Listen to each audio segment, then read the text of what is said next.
welcome to episode 39 of Can We Still Be Friends, a podcast that tests the limits of the friendship between two people who mistake movie taste for personal morality. I'm Nate Goss, here with Ryan Ebling.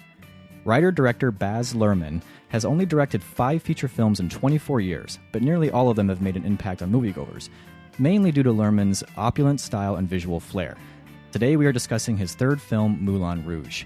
We were inspired to rewatch it by the recent record-setting 16 Tony nominations for the musical Hamilton, another musical set in a historic time period that makes use of modern music. Both of us are pretty big fans of Moulin Rouge, but we've found that in the 15 years since its release, its reputation has faded into little more than a cliche Hollywood love story. So Ryan and I wanted to watch it again to see if there's more to this film than people recall. Although Moulin Rouge had an eventful opening at Cannes, in the USA it was only a modest hit, earning just over $57 million. However, it was a much bigger hit abroad, earning $179 million worldwide. Critics were split at the time, but it was nominated for 8 Oscars, including Best Picture and Best Actress for its star Nicole Kidman. It won 2 of those Oscars for its elaborate set decoration and costume design. The soundtrack also almost became more famous than the movie, with the single Lady Marmalade spending 9 weeks at number 1. But is there really freedom, beauty, truth, and love behind Luhrmann's eye-catching eccentricities? Or is there nothing but disappointment to be found behind Luhrmann's famous red curtain? Keep listening.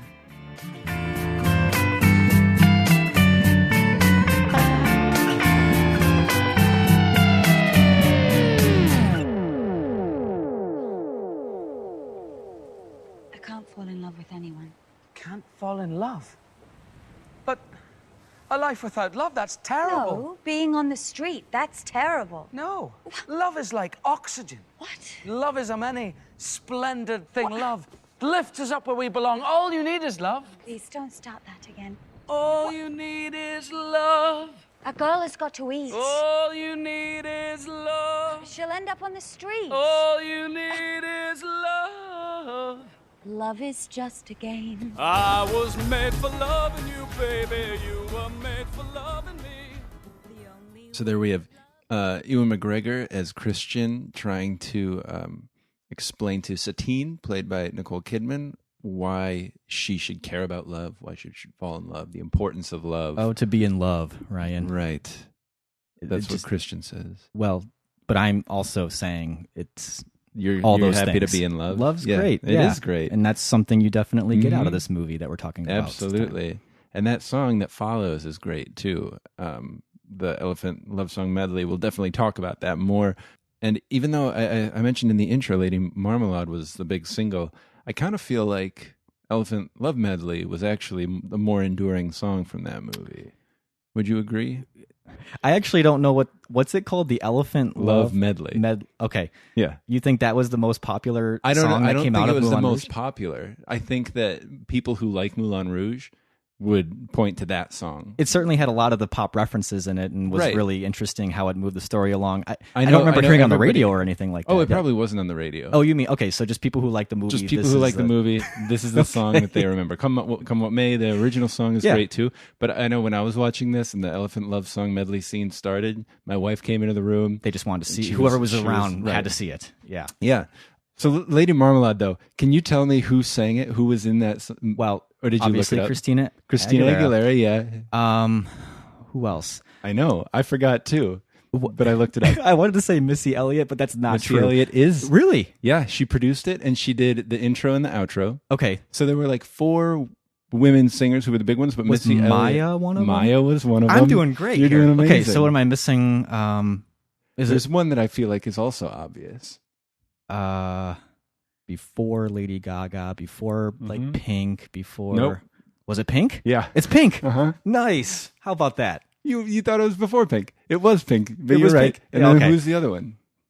Well, wasn't there? I thought there was more than 4. Okay, so there were 4 women who sang All right. it, and Missy Elliott produced it and did like a spoken and rappy intro and outro. And so it was Christina Aguilera, Maya, Pink, and one other female artist.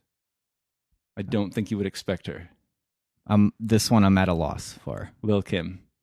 Oh. Okay. Yeah, All right. I know. I would have only come up with Christina Aguilera and Pink. You know what's kind of crazy is all those people could do a song again today, 15 years later, and it would still probably be a huge hit. You think so? You think they're all irrelevant? Maya, Lil Kim? Yeah, I guess you're right, but Pink is still doing stuff. Yeah, Pink and Christina Aguilera. And Missy sure. Elliott did the whole... She's got like a resurrection. Right, yeah. she came back. Yeah, you know? she would actually probably do better than Pink and Christina Aguilera now, but... It's also kind of one of those weird instances of that sort of that period in movies where you would have a song written for a movie, and that song, when it's not tied to the movie, doesn't make a whole lot of sense. You think Lady Marmalade doesn't make sense outside of the movie? I mean, I think most people who know it as being a song from Moulin Rouge. I'd have to ask someone who like its styling and everything, the whole packaging for it was it all definitely feels like more, it's part of a package, and if you didn't see the source material, I don't know that you would really. You'd probably understand the song, but I don't think you'd really get why it was such a huge hit. You may be giving confused. too much credit to the people who put songs at number one on pop charts. That's true. But before we go in completely into Moulin Rouge, I do just want to do some podcast cleanup here and say welcome back, Ryan. Take a break and talk about our break. Yeah, right. Thank you. We had a nice long break. It's been, it's been at least 6 weeks since we recorded. I know that. That's probably true. Yeah, oh boy. Yeah, it feels good to be back. It does. Yeah, it feels I'm a little rusty getting back on the mic, but I know. Yeah, my voice is creaky. But yeah, I've got a 3-week-old son. Congratulations! Now. Thank you. He's a cutie too. Thank you. I think so. He's in the other room. We asked if he wanted to be on, and he's only seen Moulin. He's half seen Moulin Rouge. Right. He was in and out. Sleeping. He just didn't feel comfortable talking about something he really didn't know that much about. He's got great thoughts on it, though. I just hopefully soon he'll kind of get his confidence up. Yeah, but. It takes time. Yep, we'll get him on here.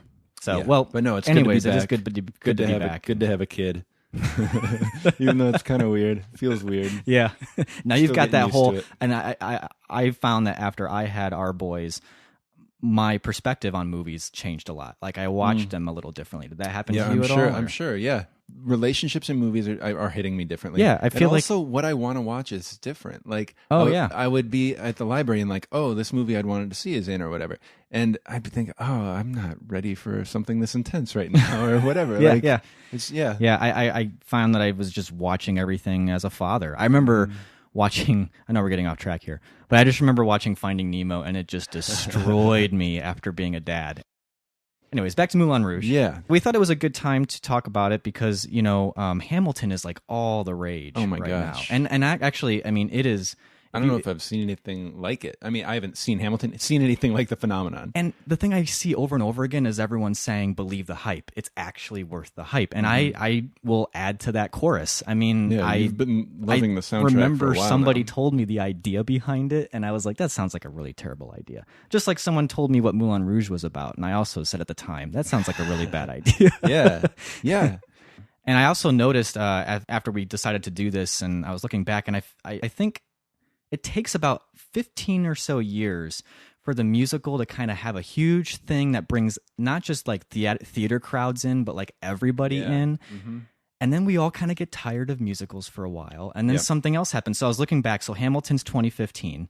Moulin Rouge is about 15 years ago. Yeah. And that really was... I know Moulin it was just Rouge and Chicago. Yeah, yes. And those were movies, obviously, but like Chicago was based on a musical, but Moulin Rouge really was just an original movie. But it sort of brought musicals as a genre, I think, back into the mainstream. Mm-hmm. 15 years before that, 1986, was Phantom of the Opera, which I think is another one that sort of Andrew Lloyd Webber, that kind of is sort of what he did for musicals and brought it into a more mainstream audience. 15 years before that, 1971, is when Grease came out. Really? Yeah. So I'm just kind of looking at, I'm like, I think 15 years, we're going to see Hamilton is going to bring back musicals in a big way. I think so. In about 10 years, we're going to be kind of tired and think musicals are dead. Everyone's going to declare the musical is a dead genre. And then something's going to come out a couple years later that's going to blow everyone away again. Yeah. You're probably right. Can I just having heard this and coming up with my own theory, can I say what I think probably killed the Moulin Rouge run of musicals? Yeah, let's hear it. Mamma Mia. Oh, gosh. That's a good theory. I have not had a worse time at a movie. I've never saw it. I saw the trailer alone and thought that it was pretty cringe-worthy. But I know there are that. people who really like it, and I have students who last year. I mean, you know that we're getting off on tangents, but you know, I don't let my students say they hate something. I like about a movie. I make them say, I don't remember liking that. I'll need to, maybe I need to see it again. Yeah. And a girl was like saying what movie she had watched, and this other girl said, oh, I hate it. And I was like, new rule. We can't say we hate movies. This is the thing. And then the girl who's like, well, all right, fine. Well, I have a movie I watched. And I was like, what is it? She's like, Mamma Mia. Of all movies. And I was like, I don't remember liking that movie. So diplomatic of you. Yeah. I cannot stand that movie. Why don't we, Oh, yeah. do our thing? Let's Okay. talk about maybe the first time we saw Moulin Rouge. I don't remember specifically the first time I saw it. I do know I was in high school. I didn't see it in theater. I saw it when it came out on video. Mm-hmm. I know that the people who had seen it loved it. All my friends.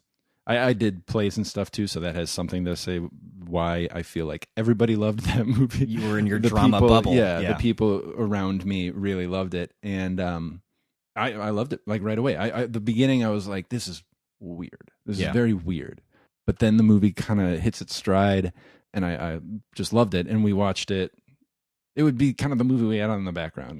The soundtrack was huge for us. Like we listened to it a lot, and The Elephant, the Elephant Love Medley, and it's perfect for when you're like warming up before a show or whatever. So for me, my last 2 years of high school, it just was comfort food. It was just like who doesn't love it? But it was a different sort of appreciation. It was very much that musical, the theatrical appreciation for it.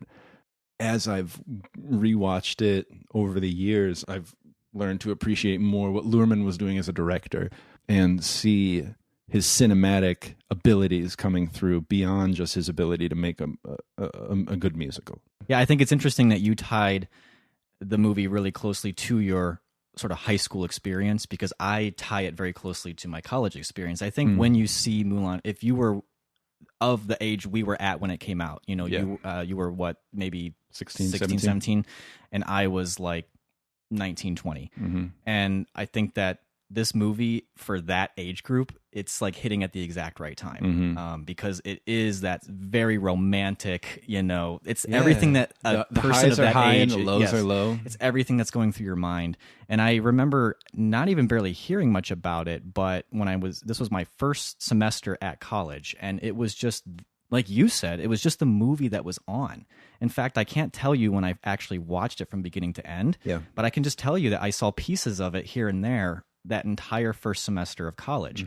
And I remember thinking, like you did, this is a very strange thing, and I'm not really a musical person. Musical as a genre. Movie musicals never really clicked for me. And that pop music thing just kind of did it for me. And that sort of really hyper feel that Luhrmann brought to it, and also just that overacting, this just really kind of zany feel to it. I remember really liking it, but also kind of feeling like I didn't know if I could say I liked it. Like I was kind of like, I like this, but I'm going to kind of keep that to myself, And the fact that I saw it in pieces here and there really didn't matter at all. My girlfriend at the time, wife now, was a huge fan of the movie, and it was one of the few that she actually owned. And so I finally did sit down and actually just watch it with her. And it was one that we would watch together periodically. And over the years, like you, I've watched it several times over the years. So I actually peeked at your letterbox just now, so I know what it is. Okay, but what do you have it rated? On my Letterboxd, I had it at 5 stars. Yeah, I mean, I'm sold on this movie, really. I think I rated it when I hadn't watched it in a while. I've got it at 4 stars, which feels low, but we'll talk about it. So I don't on a rewatch. I don't know if you change it from 5. Well, here I'll say this: I'm going to keep it at 5, but my 5 is very much informed by my initial watching. Like I've carried that with me. Yeah, that initial feeling. Like, I will tell you right now that I think if I was watching it for the very first time this week, it would not be 5 stars. I don't think. Yeah, and this is maybe a silly thing to talk about, but I think for both of us, a 5-star rating, it can't just be a great movie. A great movie is probably 4.5 stars for each of us. Right. A great movie that we have a real strong connection to, or a real strong reaction to, we'll get that 5. There's that 5, half a star is like the heart, the emotional. I want my attachment. 5 stars to be where if you were to filter them and look at them, you'd say these are the movies that formed Right. Nate Goss's opinion of movies. This is you who know? this kind of is part of who I am. So you might have movies that, by all intents and purposes, I mean, they are just by definition classics that deserve that 5-star rating. But for me, they're like you said, 4.5 because I recognize they're amazing. I even like them a lot on a very guttural level. But it doesn't tell you anything about me. Right. Yeah. So I think for that reason, I would probably bump mine up to a 5 too, because if I'm going to put it 4.5, there's that emotional part of it, that connection to it that would put me at 5. Okay. But who knows? Maybe our discussion of it is going to keep it at 4. But another thing we talked about is that I think people have forgotten or ignored or didn't realize the technical, the mastery that went into making this movie. That you feel everything about it, even if you feel it's too much, if you feel like it's speaking right to you, if you feel like it's crazy, if it's chaos, that's all meant to be. Baz Luhrmann is a really talented, detail-oriented, multifaceted director. Yeah. And that, I think, is why we felt like we wanted to do this. That partly, like, you've got Hamilton, which might need people to be apologists for the fact that it's a musical. No, but it's really good. I know it's a musical, but it's really good. Or I know it's about history, but it's really good. Or I know it's rap, but it's actually really, really good music. I think that Moulin Rouge is that sort of movie that has a lot of hangups for people. And we kind of want to dissect why this movie is just almost objectively good. Sure. Right? I mean, and also, like Hamilton, it's good because of the creator behind it. Yes. Hamilton would not have worked without Lin-Manuel Miranda. There's no way. And this movie is Baz Luhrmann. I mean, you can't have anybody else direct this movie or create this movie. Not at all. If there's any movie you're going to apply auteur theory to, it's Moulin Rouge. So you're saying, you said the word objectively good. Why don't we just kind of let's unpack that a little bit? Yeah, let's dip our beaks. I feel like that's a pretty over the top statement to make. I think what I mean is that this movie, I think it's got a weird history in people's heads. Yeah. Because it starts with Romeo and Juliet. You can't really have Moulin Rouge without Romeo and Juliet.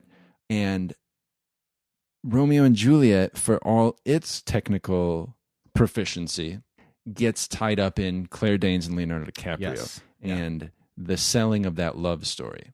Even though that movie's soundtrack is still one of the greatest. Oh, it's so good. Even though that movie's visuals are some of like the most enduring, like Leonardo DiCaprio with like the fish tank, that's not iconic because it's Leonardo DiCaprio. It's iconic because of what Luhrmann did with the lighting and with the costuming and colors, all that stuff. But it gets conflated and mixed up with Leonardo DiCaprio's rise after Titanic and all these things, and Claire Danes as these teen stars.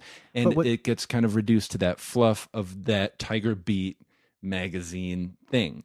And I think that the love story in Moulin Rouge gets tied up in that too, the music and all that stuff. And it kind of gets boiled down in people's memories to like something for teens.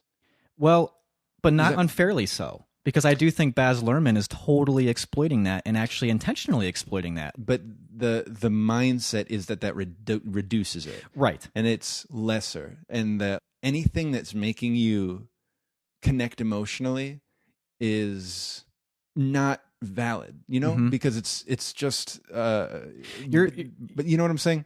Yeah, because you wouldn't want to take these movies and lump them in with like She's All That, right? Or you know, the movies that are very much studio driven movies marketed completely to teenagers, and they're made to be disposable. They're made to be movies that are very of their time, and they're not really meant to last. They're not meant to be watched 10 years later by a new generation. I think maybe what we're saying is that Baz Luhrmann was definitely tapping into that MTV idea. I mean, even the shooting of it is, you know, we can talk about how Moulin Rouge feels like a music video often. The mistake would be to think, therefore, it doesn't have any lasting value because MTV is seen as a disposable culture, you know? And so, and I think that is a huge mistake to make because Baz Luhrmann is using those tools, but he's creating something completely unique. Right. I remember some interview I saw, he said, they toyed with the idea of using original music, can music, like 1800s music in Moulin Rouge. In Moulin Rouge, but he's like, but that would not that music and that dancing blew people away, right? Like at that time, that was like, what is going on? So he knew he had to provocative. He had to do a new thing to like blow your mind right now. So he he did that. He'd use modern music and all that stuff. Same thing with Great Gatsby. He was trying to demonstrate how like jazz music was so in your face in its newness and its blackness, with all that stuff. And so he changed it from jazz to hip hop as people are driving down the street, and it's like, okay. But it just didn't come off as well. Do you remember though? I don't know if you remember this or not, but we were in the same film class in college, and our professor played the Lady Marmalade can scene from Moulin Rouge. Do you remember that at all? He was definitely of an older generation, and he played it because it was important to the story of film. You know, I mean, a lot of people, including Mark Cousins in the story of film, will look at Baz Luhrmann and Moulin Rouge as an example of postmodern filmmaking. Right. And he played that scene, and he's just like, yeah, this seems important, but it's just exhausting to me.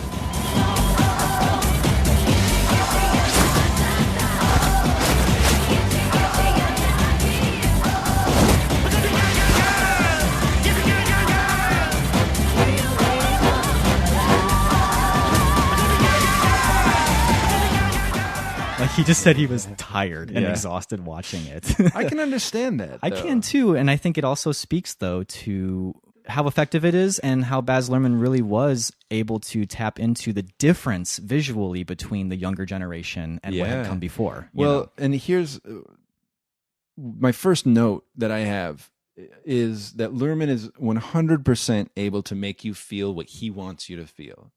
If he wants you to feel overwhelmed, you're going to feel overwhelmed. If he wants you to feel caught up in it, you get caught up in it. If he wants you to feel like this is otherworldly debauchery that you've never been a part of and maybe wouldn't want to be a part of, he makes you feel that. If it's joy, if it's love, if it's anger, if it's he can use everything in a film. I was going to try to pick a few things, but he uses everything. He uses pacing, he uses lighting, he uses editing, he uses performance, like all this stuff. And he'll pick and choose, and sometimes he uses all of it at once, and it still is making you feel what he wants you to feel. If you feel overwhelmed, that was the point. Because Christian feels overwhelmed. If you feel disoriented, it's because the characters feel disoriented. It's why he wants you to feel what you're feeling. Actually, now that you're saying that, it makes me maybe appreciate the movie even a little bit more, because it's weird to me that I can have a 5-star movie that still has cringeworthy elements in it. I don't know if you have any of those either, where there's certain scenes you watch and you're just like, ugh, does this still work? There's the scene where they're trying to sell the plot idea to the Duke, and it's shot in just a super... You know what it reminds me of is like if you're watching Beekman's World back in the day, or like Pee-wee's Playhouse, you know? Can't describe this great event, you'll be done with wonderment. The hills are alive with the sound of music. So exciting, the audience was contagious. So delighting, it will run for 50 years. So exciting, the audience was contagious. So delighting. It's that sort of, I think it might even be like that fisheye lens. It's just... At times, it's like it may have just been like wide angle, but everything's so in your face. Everything's very in your face, and then sometimes... Like weird zooms in and out. Well, it's weird because it's like in your face, but it's also at a distance. When you're from the Duke's vantage point and you're watching them, and they're kind of just like dancing around this chair, and you're looking, if you actually look at like Nicole Kidman and Ewan McGregor as they're like doing this, it's just awkward feeling. But now I realize it is awkward. It's an awkward part in the movie. They're awkwardly trying to sell. Yeah, they are so uncomfortable. They don't know what they're doing. They're like, uncomfortable. is this working? Is this working? Is this working? Is he buying this? You know? And it's not really, but it is sort of, because the Duke isn't fully sold. You know? So like, so I almost feel like, is there that much intentionality to Baz Luhrmann where he's actually trying to make you as the viewer feel uncomfortable, where you're saying, does this work in the movie? It's funny you say that, because this was the first time that I sort of gave myself over to those scenes. This time, for some reason, I was watching Nicole Kidman's face specifically, because she was making such over-the-top faces. Yeah. And what I thought this time wasn't like, oh, what's going on? This is too much. Was like, I'm really impressed with how committed Nicole Kidman is to this performance. Yes. Because you see her in Eyes Wide Shut. You see her later in the movie. You see her in like... The Hours, all these things. Nicole Kidman is a serious actress, but in this scene, she's being so goofy. Yes. But she's so committed, and Ewan McGregor's so committed. Jim Broadbent, every actor in that scene is so committed. But I was struck by Nicole Kidman because of how atypical it was for her. And I was like, this is working. This scene is working because they're going for it. And you can see that Satine's not used to doing this really, but Satine is used to selling. Yes. So for me, that scene didn't make me cringe this time. I feel like you can't go into this movie being cynical. No. Your terminology is correct. You have to give yourself up to it. Like you just have to go with it, and trust that, you know, it's going to be a movie experience. I mean, I don't know that I've had the same types of feelings to the degree watching any other movie than I do watching Moulin Rouge. Yeah. I mean, you really do feel like you're watching something completely different, and it is uncomfortable sometimes. Like because you're almost tapping into emotions, especially as men, that we're just not that comfortable really going deep into, like completely over the moon romantic love, you know? Yeah. And having to just kind of sit in that feeling for a very long time, actually, because that's kind of what the whole movie is capturing, is that really, really emotional romantic love. The depth of that, and not apologizing or trying to say that real love is anything deeper than that. Right. You know what I mean? Like it's like that is true love. Infatuation is true love in this movie. Yep. Yeah. It almost feels too simple for people who would keep this movie at a distance, is that it would feel like it oversimplifies that not having love feels bad and having love feels good. Right. I can't write the show for the Moulin Rouge. Why not? I don't even know if I am a true bohemian revolutionary. Do you believe in beauty? Yes. Freedom? Yes, of course. Truth? Yes. Love? Love. Love. Above all things, I believe in love. Love is like oxygen. Love is a many splendid thing. Love lifts us up where we belong. All you need is love. Oh, see, you can't fool us. You're the voice of the children of the revolution. We've done before. I think the movie knows that that's a simplification. Like I think it's aware of that. Well, it has to be. They've dropped one line in there that's completely aware of that. The Duke actually says when they're doing the rehearsal for the Bollywood Indian show, that the spectacular they're putting on, his line is, once the sitar player satisfies his lust, he will leave her with nothing. Yep. So it's right there saying, we know what, like, basically in this movie, deeper love that goes beyond that is what the villain is using as his case for why he should have her. Yeah. And I had a weird 30-somethings moment watching that, because I was like, yeah, the Duke's right. But then I thought, no, because you don't know that. Right. And the movie is just showing you the start of this relationship. And yes, of Love course, can grow from there. True, you don't know that sitar player would just leave after he satisfies his lust. Right. You know, that's maybe what a cynical person would say. You know? Yeah. And I think too that there's some structural things that underscore the truthfulness of the simplicity. The movie has stories within stories within stories. You've got Christian and Satine. You've got the sitar player and the courtesan. You've got you've got him writing the You've story. got him writing the story. Yeah. You've got the Duke dictating the story. You've got Satine playing out that, in addition to like being with Christian, she's playing out another fake love story to protect him. Yes. But they all tell the same story, which is basically that you can fall in love fast, you can fall out of love fast, but ultimately love will last. I did not mean to make that into a poem, but I did. And beautiful, Ryan. It's beautiful. I think that does a couple things. It acknowledges those negative things. It says, like, yes, you will feel bad in love and out of love. I think it was a line that he says. The last line is something like, there was a time in a place with people, but above all, there was love. Days turned into weeks. Weeks turned into months. And then, one not so very special day, I went to my typewriter. I sat down and I wrote our story. A story about a time, a story about a place, a story about the people, but above all things, a story about love. A love that will live forever. The end.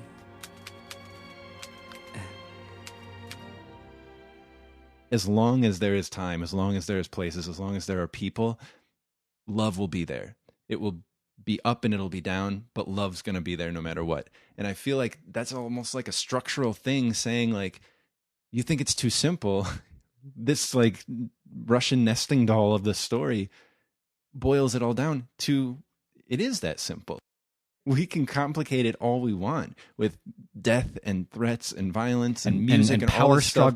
struggles and But it's all about love. That's all that's there. And I think the movie may feel simplistic, but it addresses that by saying it is that simple. Right. And I also think it was addressing it maybe even on a philosophical level, because choosing the Moulin Rouge as your setting, but also choosing it in that time period of, the late 19th century, when the sort of romantic thought was that, and I think over the years there has been this critique saying that that's too simplistic. That romantic idea of thinking about life is too simplistic. Yeah. And I think what you're getting with this movie is just maybe. Yeah. But there's really something to that. There actually is something very, at its kernel, truthful about those ideas, the beauty, the freedom, the truth, and love. You know.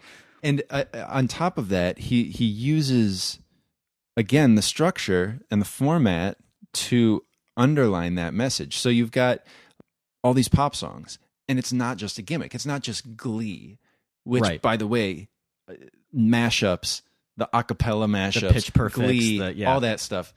That's got to start in Moulin Rouge. Absolutely. And 100%. But it isn't just that hook. It's not just, I know that song. Yeah. I'm interested in this. It's using that by saying, look at all these musicians. Look at these songs that have made millions of dollars. Yeah. Look at everything throughout our recent history. All they're saying is that love is all you need. Love, or you get the other side of the pop songs that's just about materialism and sex. Yeah. Yep. And it's kind of saying it's one or the other when you boil it down. Right. You're either going to have a sort of romantic bent at your heart, that you're going to be just the one who believes in love, or you're going to become cynical and you're going to believe that everything has to be done to just get ahead in the world, or you have to survive by playing a part, or really all that matters is finding someone who can provide for you those material things. Yes. A kiss on the hand, be quite continental, but diamonds are a girl's best friend. A kiss may be grand, but it won't pay the rental on your humble flat, or help you feed your happy pussycat.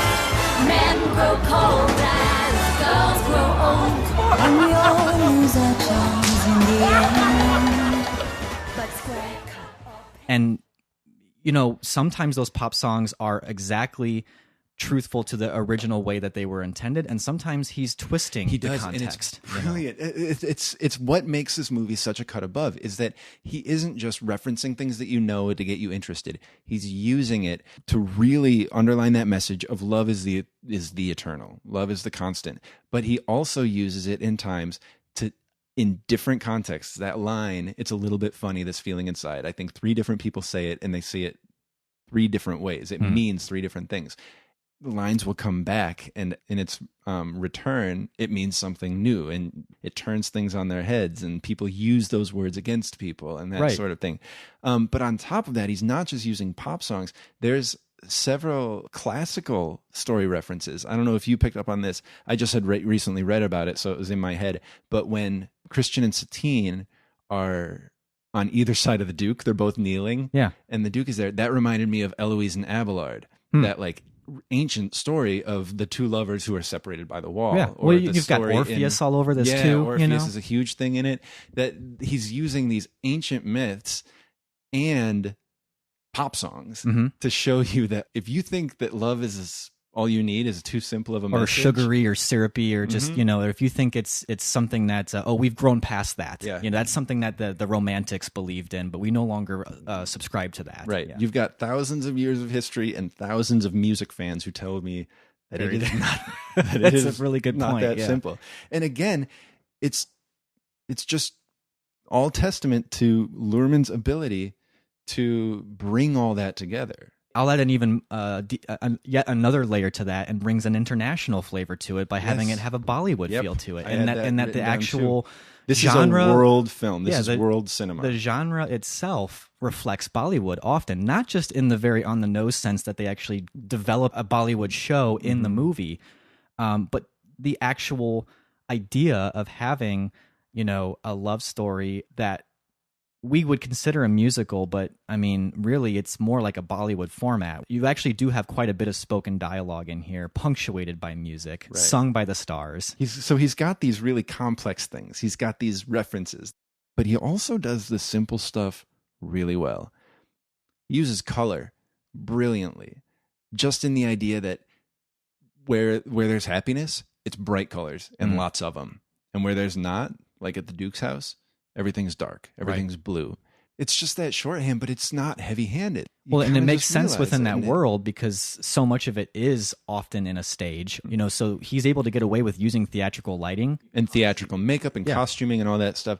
I also feel like the way he uses... I didn't remember this from my earlier viewings. It really hit me this time, but I kind of forgot that there was even a whole nod to the silent film era in this movie. You know, with the opening and things like that? Yeah, there's that. Because I actually wrote, he's like Georges Méliès's heir. Well, they even bring in the talking moon later on. Right. You know, like it's actually sprinkled throughout the whole movie. Yeah. So I think that's brilliant because it's showing that in the movie, it's nodding to the fact that in that time period, this was the technology that was really cutting edge at the time. It was film. I mean, in the 1890s, this is when you were first getting moving pictures. People couldn't believe what they were seeing. Right. People were overwhelmed. People were exhausted. Yes, people thought the train was actually coming at them. And, you know, and so to just drop that in, you know, just drop in this feeling once in a while. Sometimes there's that feeling of like the faded film stock, and there is that in like the visual references to it, but there's also, he took it to that place where you're amazed at what he's doing with film, which is not that often that you do that. So often you're like, computers. But this one, it's like, you can't tell what's computer, you can't tell what's what, and it's a movie that continues to amaze me. So I guess for the sake of having a little bit of friction in the podcast, because I know not everyone loves this movie. Yeah. There's actually a lot of people who don't like this movie. Yeah. I found an original Sight and Sound review that was a negative review, Joss Arroyo, and there's a lot in there. His summary of the movie was, it's textbook postmodernism at its worst. A relentless pastiche of pop cultural sounds and representations sutured into the service of a cliche. And I think... I could see that reading of it. Yeah. I was kind of wrestling with that idea. Like, is that maybe why it's faded? Do people watch it now and just see it as a gimmick? You know, like it's a very basic love story, and he just threw in pop music and thought that was a very cool thing to do. And wow, look at that, it looks great. But give us something more. It sounds like what we've been saying is that we can kind of agree with all of that, right? But you're kind of missing the point. You're kind of missing that that's all. I feel bad for you if that's the way you see it, because that's very cynical. It's not giving yourself over to it. It's it's identifying with the Duke. It's kind of like, great, you defined it. Right. Yeah, it is postmodern. It does have pop cultural sounds. There are cliches. For being such an unusual movie, there's a lot you've already seen before. So I don't know. I mean, I don't know what to say to somebody who says that, because I think it's just the flip side of what we're saying. Right. We're saying classic, simple, eternal. They say cliched. We say like smart references and calling things back, and they say tired. We say exhausting and like exciting and chaotic, and they say postmodern. Like it's a negative. Sure. Yeah, that's fine if that's what you want to say. It kind of reminds me of one of my notes, because we haven't really even talked about the fact that this movie just gets me emotionally. Like it gets me excited during the exciting parts. I like really care about Christian and Satine. I wrote, because near the end of the movie, they've got this song "Come With Me," which was the only original song in the movie, written for Romeo and Juliet, but they didn't use it because it was written for Romeo and Juliet, it wasn't eligible to be nominated for an Oscar, which is the Oscars rules so regarding silly. music are so stupid. So, Come What May is the song that Satine and Christian have that says, like, remember we love each other. No matter what's happening, we love each other. And it's kind of their cue to each other, too. Right. And so Satine has tried to make Christian think she doesn't love him because the Duke has threatened to kill Christian if he's seen with Satine again. So Christian thinks that she doesn't love him, and so he embarrasses her in front of an audience, calling her a whore, all these things. Throwing money down at her, right. And as he's walking away, she starts singing this song. I could feel like this. It's like I've never seen the sky before. And he comes in singing the chorus. Yeah. And he sings it in a way he's never sung it before. And I wrote the note, I don't know what to do with you if you don't get choked up when Christian starts singing that. Or at least get like, oh, do it, that's it, turn around. Come what may,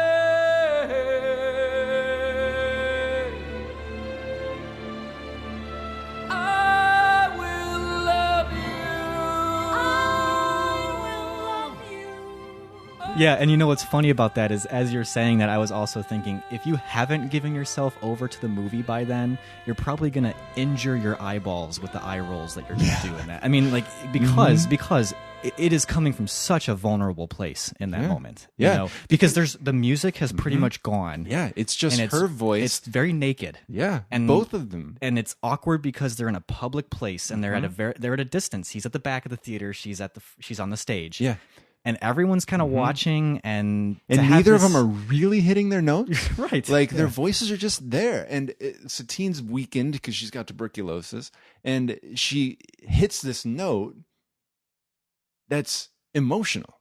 It's an emotional note. It's not a pitch perfect note.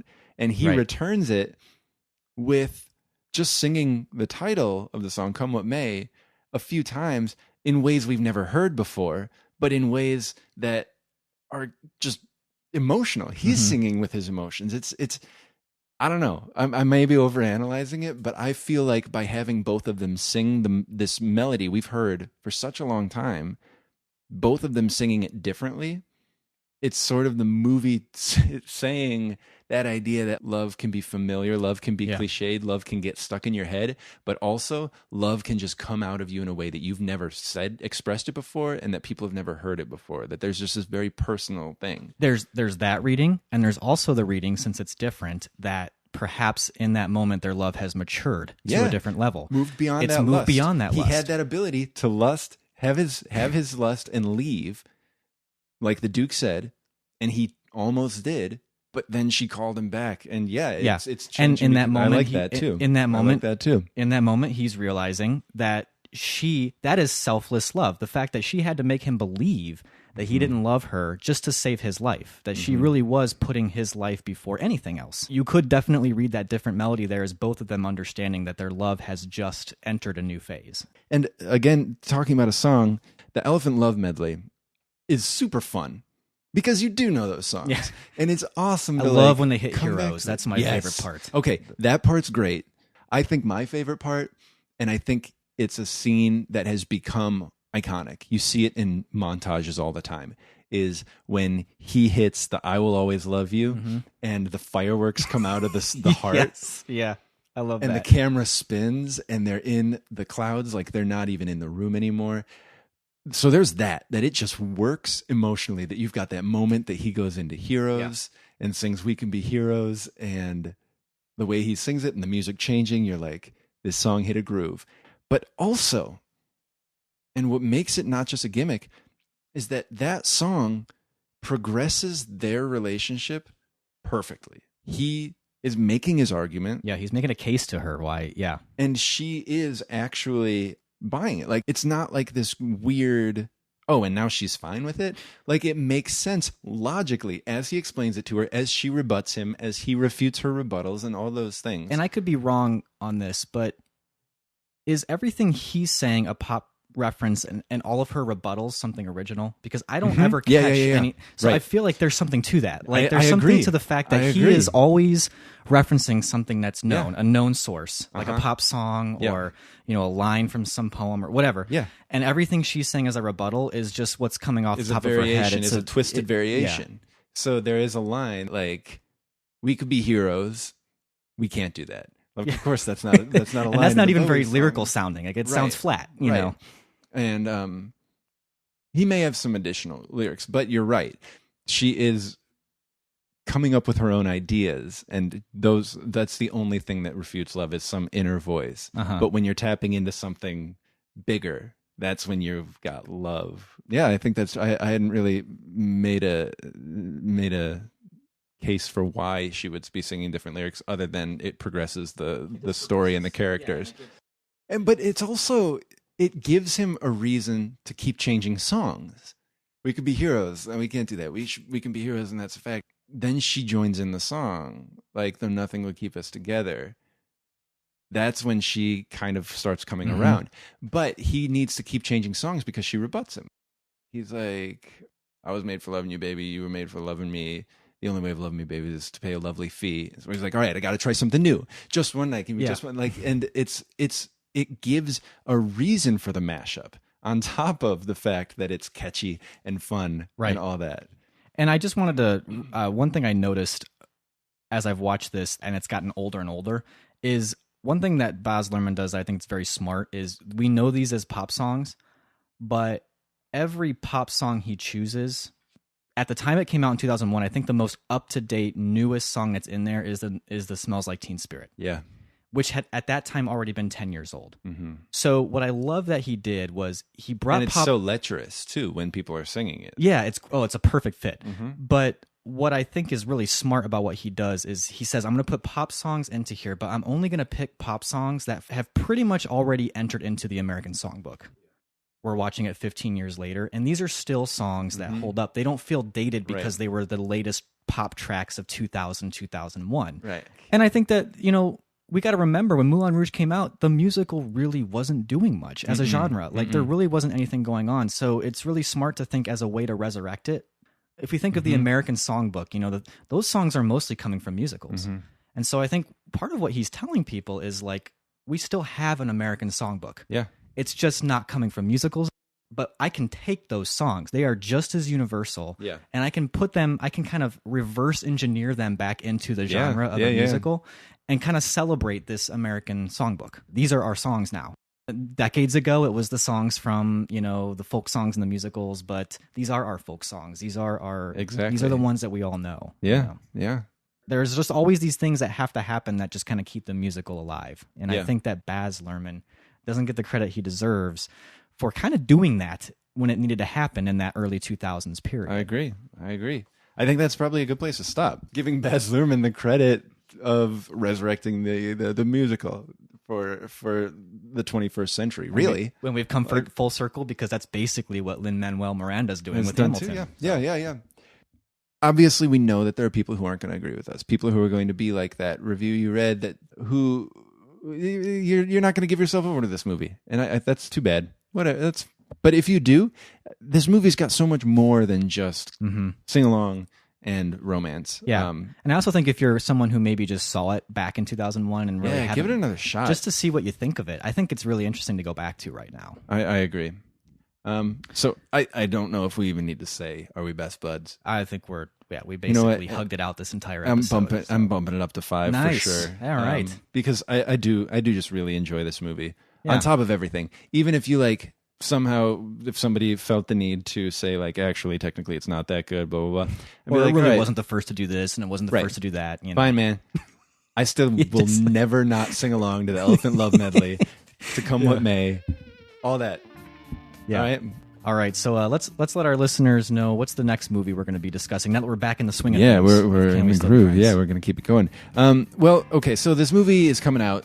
As we record, this is coming out next week, May 18th. It's called The Nice Guys, written and directed by Shane Black, who's done Kiss Kiss Bang Bang. Wrote Lethal Weapon, yeah. Did Iron Man 3. Right. It's called The Nice Guys. It's set in the 1970s. and it stars Russell Crowe, Ryan Gosling, and Kim Basinger. Okay, so this got me thinking, and it may be, a specious connection, but follow me, if you will. Lay it out. The movie that it made me think of, just because of Russell Crowe and Kim Basinger, was L.A. Confidential. Mm-hmm. Okay, so that's going to be our next movie. I'll just get that out of the way. All right, L.A. Confidential is our next movie. We are in 2016, as far away from the 70s, which is when The Nice Guys. The Nice Guys takes place, 40 years, as audiences 1997 were from the setting of L.A. Confidential, which is the 50s. Mm-hmm. So, one, that was kind of interesting because in the 1997, the 50s felt so far away, that was another world. Right now, the 70s doesn't feel that far away, even though I wasn't alive in the 70s. So that was just interesting to me. I think to us a little bit, more so to me. But what that got us thinking about is this idea of nostalgia, like cultural nostalgia. Yeah. Why was the 50s attractive in the 90s? Why is the 70s attractive as a storytelling medium to us today? And we were talking off mic that in the 90s, we remember the 80s being like this stupid decade. It was tacky. What a dumb, really tacky. The music was terrible, I remember in the 90s. I remember saying to somebody, the 80s had no good music. Yes. Like I said that to him. Like the 80s was terrible a common music. sentiment back then. In the 90s. In the 90s, And now, I mean, I realize now that I was taking a dump on Graceland and like the Beastie Boys and like all this stuff. That there was some amazing music coming out of the 80s, but there not was only also that 80s pop sound that was so grating is the sound of today. Right. We've embraced it wholly. Right. And it's kind come of back become, to it. Yeah. You would never admit in the 90s that you even listened to a Peter Gabriel song. Right. You know. You look at how Huey Lewis in the News was such a punchline in American Psycho. And then in the early 2000s, the 90s was the dumbest decade of all time. Grunge was the thing that you Can just you wanted imagine to that we cast wore all away. that flannel and all that stuff? Now, I work in a high school. Kids are wearing flannel. Their jeans are ripped. Girls are wearing chokers. People love Pearl Jam. It's all back. Yeah. It's all back. So we're kind of going to look at this idea of what makes a decade attractive, what makes a time period attractive, through the lens of a movie that has kind of become a classic, L.A. Confidential. Yeah. So if you haven't seen it, please do. If you have seen it, let us know what you think about it. Let us know what you think about Moulin Rouge or Baz Luhrmann or anything that we said. Yeah. Or did you watch something over our break? Yeah, whatever. Yeah. What was good? Let us know. We don't know. We don't know. Yeah, we would definitely love to hear from you. You know, we've got the Facebook and the Twitter. Mm-hmm. We're on both of them, and you can just search our names and we should come right up. You can always comment on our website, canwestillbefriends.net. And on top of all that, were you going to give them the phone number? Well, or were you going to do the email? Sorry, I cut in. I was just going to say we're now on Google Play. Yeah, they've gotten into the podcast game. Yeah. You know, always on the cutting edge. And so we are there. If you are a Google Play user and you're like, I kind of am sick of importing this and downloading it from other things, we're on Google Play now. We're right so there. It's totally fine. We come and meet Don't you worry. where you're Yeah. at. That's our motto. We don't have that on our website as a tagline, but it's really, can we still be friends? We meet you where you're at. Right. Yeah. If you can't find us, just sit tight. We will find you. We'll get to you. We will meet you where you're at. Our original motto was, you're in good hands with Can We Still Be Friends, but we ran into some legal trouble. This fit better anyways. Yeah, it didn't really make sense to say that you were in good hands with us. Not really. I just like the sound of it. I liked it. Nate didn't like the sound of it. I liked the sound of it. But yeah. Also, we have a phone number that you can call and give us a call. Voicemail. Leave us a voicemail, 847-306-9532. Maybe there's a tune in Moulin Rouge that you'd like to serenade us with. Yeah. I'll listen to it. I will too. We will both listen to it. We both get the email when you send a voicemail. So 847-306-9532. And I don't think we dropped our email address yet, but you could also email us, and we do check that as well. feedback@canwestillbefriends.net. Keep in contact with us. Yep. Tell your friends. Maybe give us a good rating somewhere. iTunes is a place you can do that. Yeah, definitely. And we should just end this, huh? I guess so. All right. Well, we'll catch you next time, guys. See you later.